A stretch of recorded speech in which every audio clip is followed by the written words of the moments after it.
Shabbat Shalom. The Parashat for this week is Terumah. And I want to begin with the Babylonian Talmud from Baba Kama. The sages taught, if there's a plague in the city, gather your feet, meaning limit the time that you spend outside the house. As it's stated in the verse, and none of you shall go out of the opening of his house until the morning. And so most of us have been following these instructions, or at least as interpreted by the CDC. My family has been mostly ensconced in our respective homes since March.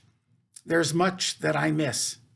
In general, I miss the spontaneity of unscripted life in the wild.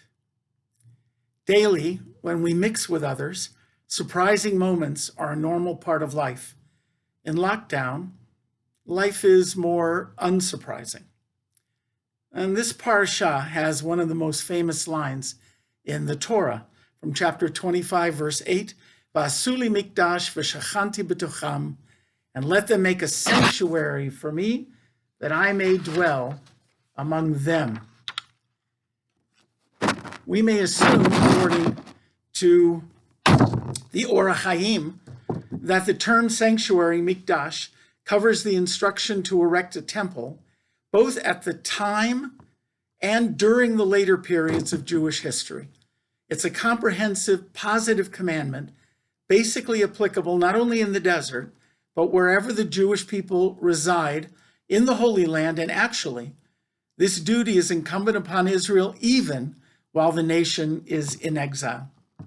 Now, the Mikdash in Jerusalem was first destroyed by the Babylonians in the 6th century BCE, and the Second Temple was destroyed by the Romans in 70 CE, and we have not built a third temple on the Temple Mount. However, in the last 2,000 years, we built countless holy spaces that we call sanctuaries or chapels or prayer rooms. Some of our Jewish sanctuaries have been very humble. I was once part of a minyan in a converted bomb shelter with a small ark that had been fashioned by the teenagers of the kibbutz out of scrap wood. And some of our sanctuaries are magnificent. Now, I've been ordained as a rabbi for 46 years, and over that time, I've been in countless Jewish holy spaces that I can remember. And since the pandemic, I've visited many, many more through the miracle of live streaming. But something is radically different when I visit over the internet. I remember one Shabbat about 40 years ago, I was leading services and the congregation got very, very quiet during the most intense part of my sermon. And suddenly my words were interrupted by a raw screech of a whistle.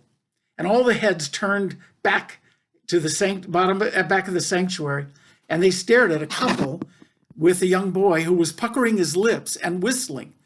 And the mother, embarrassed, grabbed the boy and quickly took him out of the sanctuary. Now, after services, the boy and his parents came up to me and he apologized for interrupting my sermon. I told him it was okay, but I wondered, why did he whistle at that moment? And he answered me, he said, well, you see, Rabbi, I've been praying to God to teach me to whistle all week. And just at that moment, God did. On Zoom, the mute button would have prevented that unscripted and very human moment that we all heard. On Zoom, we may get interrupted by glitches of technology, but it's not the same. Same is true of live theater or music or lectures or classes. Even walking around often provides memorable moments of surprise and delight.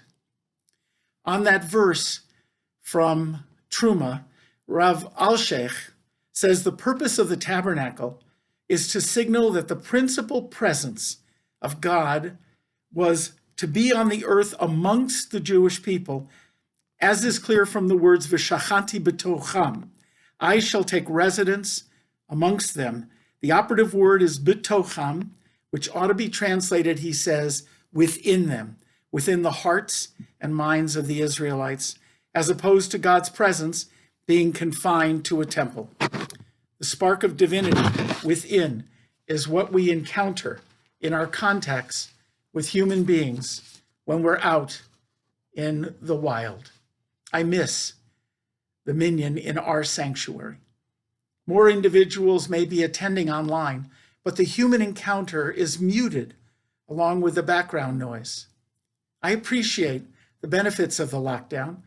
I've been able to take classes with teachers all around the world. I've had these poignant streaming services and wonderful movies. I've read countless books, but even though I feel safe and want to avoid the terror that might be experienced by contracting COVID-19, I will wait until enough of the population has taken advantage of the miraculous development of the vaccines that help protect those who have it injected into their arms. And I will, after, continue to wear 2 masks and remain cautious about where I enter and what I allow myself to do in the spaces available to me. But when it is time, I will re-enter the sanctuary of my synagogue with a full heart, look around at those who gather with me, and thank God for all the divinity within each of us.